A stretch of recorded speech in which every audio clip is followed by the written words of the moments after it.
We provide you the platform to turn your dreams into reality. Give wings to your aspirations with KR Mangalam University. तोप से हमले, jet attack, सड़कों पर tank और जमीनी सैनिकों की जबरदस्त झड़प। ये महायुद्ध छिड़ा है कंबोडिया और थाईलैंड के बीच। जब तोपखानों से तोपें निकल रही है, उस वक्त उसकी आवाजें लोगों के दिल को दहला रही है। सीमा विवाद को लेकर कंबोडिया और थाईलैंड इस कदर भिड़े कि जमीन खून से लाल हो गई और यूएन को भी आपात बैठक बुलानी पड़ी। हालांकि इस युद्ध को रोकने की तमाम कोशिशें हुई, वहीं इस संघर्ष को लेकर अलग अलग देशों की प्रतिक्रिया सामने आ रही है।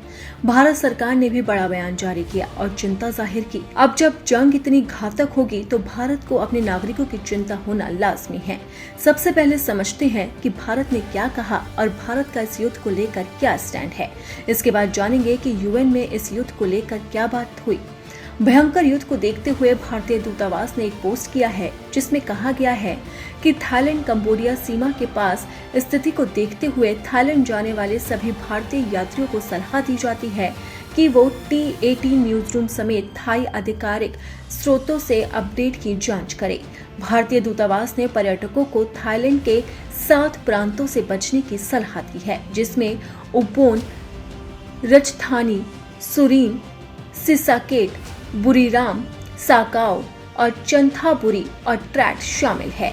इन जगहों से भारत सरकार ने कहा है कि कोई भी भारतीय नागरिक ना जाए क्योंकि ये खतरा है। भारत सरकार का यह बयान अपने नागरिकों की सुरक्षा के लिहाज से काफी मायने रखता है, लेकिन भारत ने थाईलैंड और कंबोडिया को लेकर कुछ नहीं कहा है। इससे साफ जाहिर होता है कि भारत का रुख निष्पक्ष है, किसी भी देश पर वो दबाव नहीं बना रहा। भारत ऐसे मामलों में न कभी पूरी तरह थाईलैंड का समर्थन करने वाला है, न ही कंबोडिया का। भारत तो हमेशा की तरह ऐसे मामलों में न्यूट्रल रहता है, वो बैलेंसिंग करने की कोशिश करता है। इसका भी अपना ही कारण है, बात चाहे थाईलैंड की हो या फिर कंबोडिया की। भारत के दोनों के साथ रिश्ते काफी अच्छे हैं। दोनों देशों के साथ अलग अलग क्षेत्रों में कई सालों से सहयोग चल रहा है। ऐसे में किसी एक देश को समर्थन कर भारत दूसरे के साथ रिश्ते बिगाड़ने का रिस्क नहीं ले सकता। वहीं अब इस युद्ध के परिणाम गंभीर होते जा रहे हैं। थाईलैंड और कंबोडिया के बीच सीमा पर जिस तरह से झड़पें हुई, उसमें आम नागरिकों की जान जा रही है और लगातार ये मौत का आंकड़ा बढ़ता ही जा रहा है। इस युद्ध को लेकर यूएन में भी आपात बैठक हुई।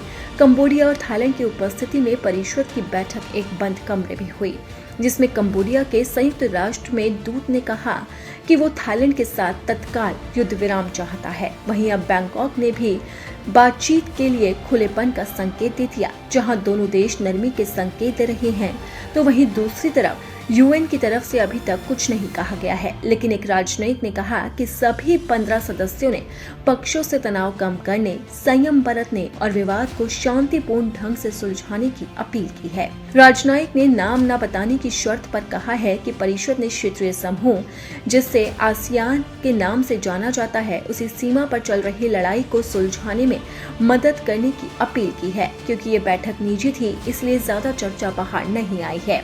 लेकिन थाईलैंड और कंबोडिया ने जिस तरीके से नरमी का रुख दिखाया है, उससे माना जा रहा है कि अब जल्द ही युद्ध शांत हो सकता है।